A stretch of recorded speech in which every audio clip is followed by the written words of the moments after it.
folks, Jason Malice with OutdoorProductReview.com.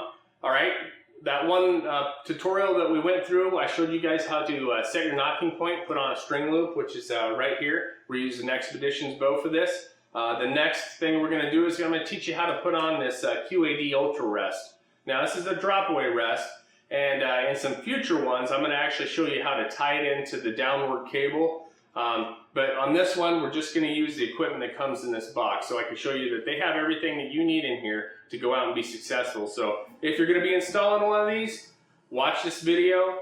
I have some great tips. I do a lot of these. I work at a pro shop, and we do put these on bunches and bunches of bows. So stick with us. We're going to go through the process. So first thing is we're going to open up this package here, and this is the new QAD HDX rest. That's the Ultrarest HDX. And QAD folks over there, I've been using the QAD rest. I shot that big bull. It's hanging behind me on the wall. Shot turkeys, lots of deer, big muley buck I have up here. It's a great drop away rest, and you guys know I like to shoot fobs. I've shot vanes. You can shoot anything. The rest definitely drops and it clears out of the way, and that's a great thing I like about it. But the rest comes in a nice little package here. And one thing is, it does have the DVD in it, so in case you have any kind of problems, you can refer to that DVD. It's got some stickers, great things. But like I said, we're giving one of these away, maybe 2 or 3, I don't know. But we're going to give some away. We need to get over there to Facebook and like our page.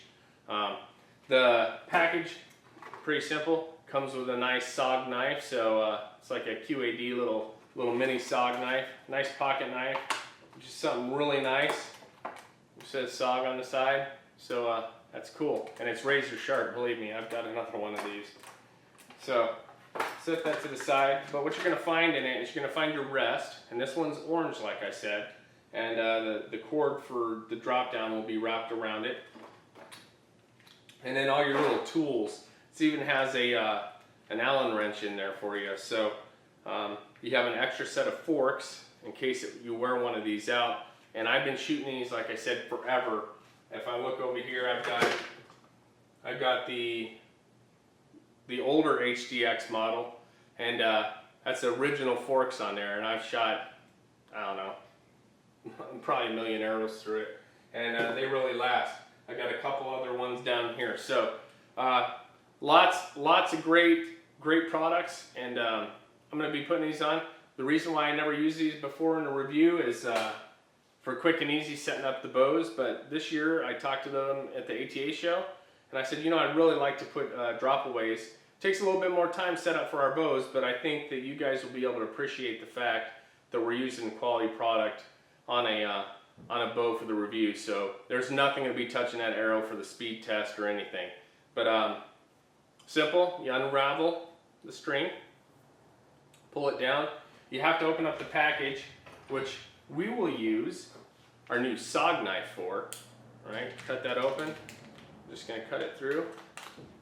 Very sharp, very nice. So it opens up. If you have small kids, don't let them play with a bag. It's my safety note for the week. So you drop everything out, including the Allen wrench, which is stuck in there. But their Allen wrench is really nice because it's got a really small head on it. So when you're adjusting, I'll show you guys, you got to adjust the height, the up and down, and the left and right. It allows you to get in there amongst all this mess on your bow. So they do come with felt to cover the prongs. I use it on this bow, on this rest, as a matter of fact, for the review. I'm not going to, just because I don't want anybody. I've had a lot of comments on some other things saying, well, what happens, you know, you shot that same rest on a different bow and that might have caused a different speed. Whatever.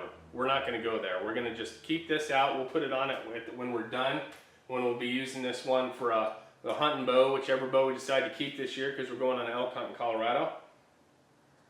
All right, so pretty simple here. In here you have an extender. This is important. You never want to throw away stuff out of this thing, because always keep this, because say if you change bows, it might not be able to come over to the left far enough. So you're going to need to put this spacer inside the between the rest. You have to sort of take the rest apart. It's not really hard, but you just take the nut out, and you put it through, and it's basically the same connector port right here. Let me show you right here. This just fits in between there, so it gives you more space to go left. And I don't know, we might have to use it for this bow. So if that's the case, I know one of these bows this year we're probably going to have to use it. All right, so they give you an extra screw for that. It's a longer screw to be able to go through, so that's a good thing. Your extra fork, and then you have a nut and a screw, smaller like silver machine screw, and that goes for the string for your downward cable. You'll put this, and this is what we're going to use for putting it on the bow. We're going to actually put it together with this clamp, and we'll do that. I'll show you guys through that process. And then they have a set screw, so you screw it in so it won't move once you get it set, and that goes in the front of the rest. And I'll show you guys that. And then they have a washer. And the washer goes over the main bolt for the rest. So just like any other rest, goes on like that. Okay, so all you have to do, like any other rest, is you just bolt it onto your bow. All right, and see this one, I probably am going to have to use the extender, just because it's just going to be, it won't be able to come over far enough. So, sort of good we got that out of the way. Nice thing about the quads, you take your thumb on the bottom, that drops out of the way. You take the Allen wrench that they gave you, put it in there, and you undo that bolt.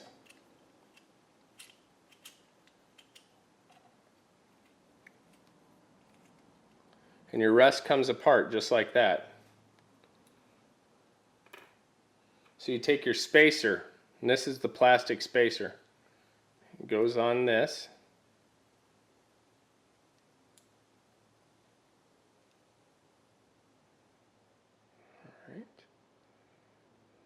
Goes just like that. And you have your longer screw right here. But on the other one, you gotta remember, there's a little washer. You always want to keep the washers.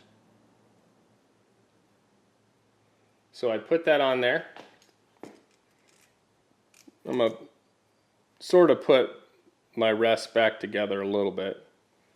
Set this down. The spacer portion here will actually screw on to here. Right, so what you can do is you can put it on and you tighten, because it fits right in this groove on the back here. See, like that? So it fits in the groove.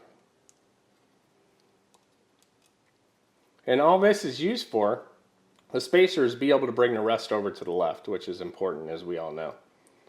Alright, so don't tighten it all the way. I don't recommend that, because you need to make sure that this portion of your rest goes right here. Alright, so it's got the line on there. That's the nice thing about the spacer. So we'll sort of get it set. Now mind you, you don't have to do this for every bow. Just on the bows where you don't think you're going to have enough room. So you sort of tighten it until it gets close enough, and then you want to hold both the spacer and the arm and tighten them down. So you want everything to be in line. I know it seems tricky, but it's really not that hard. All right. You want everything to be in line like that right there, and the nice thing is this groove on the actual rest part holds that in place. So just got to have enough room for your fingers. Alright, so tighten that down.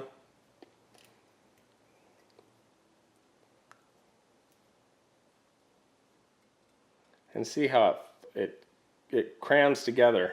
Everything's right there, it's perfect. So you got that spacer in there. So you have the black, and it looks pretty cool actually. Got the black and the orange, everything together. So since this is your elevation, that's for your elevation, that bolt, that's okay. So what I need to do is I gotta have to, on this one, move my rest to the left. Alright, so it's nice and tight. So So I moved it close to almost all the way to the left.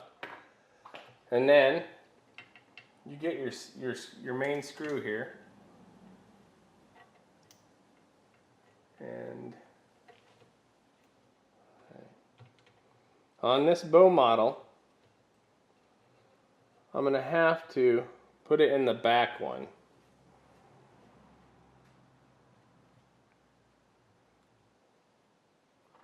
Alright. So they don't provide you with a rest for the, or a wrench for the rest itself. But if you're like me, you probably have more Allen wrenches laying around than what you know to do with. So the key thing on that is that you just want to make sure it's pretty level. Alright, so you can level out your bow, do what you need to do, but that looks pretty good right there. I set a lot of these up all the time. And then you just tighten your main bolt down. And you can put your set screw in beforehand and still get in there with a wrench to keep it set to where it's not going to move on you when you're out there in the field especially. Okay, so the next most important thing to do is just like when we did the string loop, is we want to make sure that we leveled the bow. Again, since I just moved this one around, it was pretty level when we did the... Alright. Maybe a little bit more. And I have one of those ball bearing type bow vices that I just love because you can move this bow all over the place. So the bow's level now, so all you have to do on this part here is you know, you get an arrow. So then all you have to do is, this year we're using a 408 grain arrow. Alright, so you just put on, we're going to be using fobs. Fletching Only Better from Starflight. They're great. I killed every animal using them, and they just so easy to use. It's amazing. I did a review on them way back in 2006, and it's just amazing the kind of flight you get. Plus, our new broadhead this year is the Exodus from QAD. I'll be giving a bunch of these away. You guys need to get out there. You can shoot them through barrels, and they work really well. So. They fly like a field point, but with the fob, you don't really need to worry about that. So by just looking at this though, I can already tell that it needs to come down. But the best way is with your bow basically level with the leveler, is you get an arrow leveler. And you put that on there. And you see the bubbles way up here in the front. So we need to bring the rest down, if you will. And to do that, you basically drop the rest.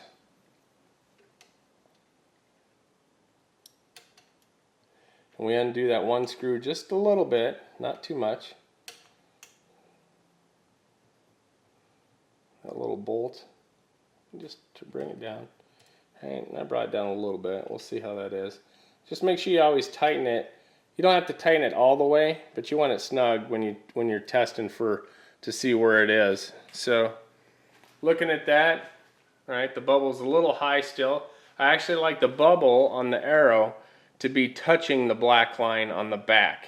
So if you look here, the bubble's sitting here, I like it to be touching this back line. So the reason is you want your nock point to be just a little bit high based off of your arrow, so that your arrow can, the way it travels when the cams turn over, it just comes off the bow straighter that way. So I just put it down a little bit more, tighten it, take a look. And there we go. So we're set there. So now that that's set, I'm going to just tighten this. Alright, so next thing we're going to do is get the windage. I use a laser from Easy Eye, and what you do with that is you just screw it into the screw holes where the sight goes. So screwing this on is simple. Just like a sight, except for this one has little winged tips on it. Put it on the back side of your bow. You screw it till it's flush with the riser, just like your sight's going to be. Your sight's going to be flush with the riser. You want this thing flush with the riser because it's going to check the distance between the between the riser and your arrow. So you want to make sure your arrow is completely straight all the way across the bow. So to do that, you turn on the laser. There's a little thing on the back here, a little nice red dot, and this one has to be moved out. It's on the top of the arrow, and you line it up basically on the top of your nock back here.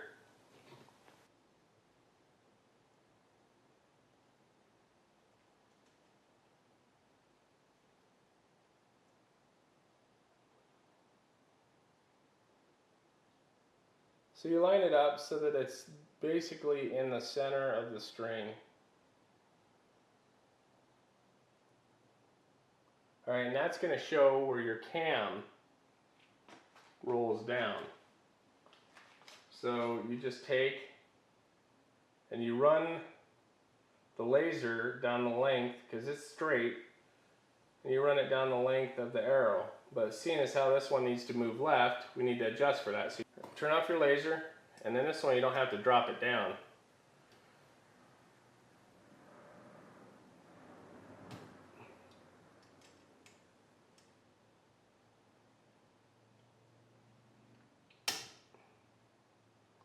You just move it left or right. You can turn your laser on to sort of get a justified area where it is. Tighten it a little bit because it does droop when you loosen it. It sort of droops. So you tighten it not so tight that you're going to really pinch it, but you just tighten it. So then all you have to do is you run the laser down the arrow to the end there. So now our laser runs all the way down the length of the arrow. So now your elevation's on, your left and right's on. So you should be able to take this bow out and shoot it, no problem. The only thing left now is we got to tie in this downward bus cable. Then you take your string that's used for the downward part. And we're going to have extra string on this because I want to save it. But this part is pretty simple. Alright, all we have to do is in the back of one of these little pinch pieces, they're both just like it, but they both have like a little nut shape. Alright, so you put that nut that you got in the back there so it acts as your wrench. And then the screw. And what you have to do is you have to get one of these on the cable and one on the string.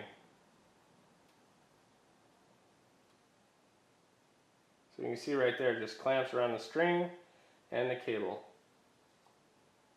Then all you have to do is get a screwdriver and tighten it. I just want to show you guys, drawing this bow back, how these lines, now this is tight, but this line will still slide in here. So when I get it set in, you always keep your finger behind the trigger.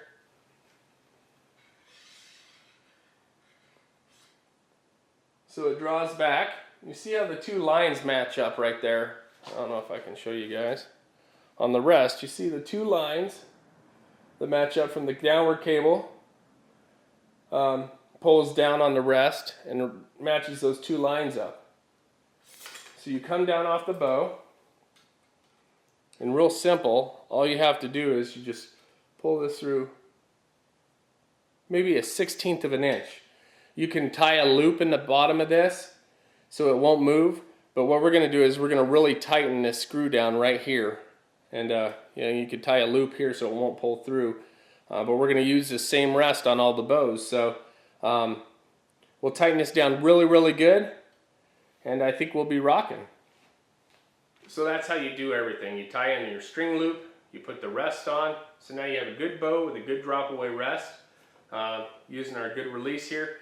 On our next how-to video, we'll talk about tying in peep sights, and then also I'm going to show you at the end of our bow review this year, whichever bow we're using, I'm going to show you how to tie in one of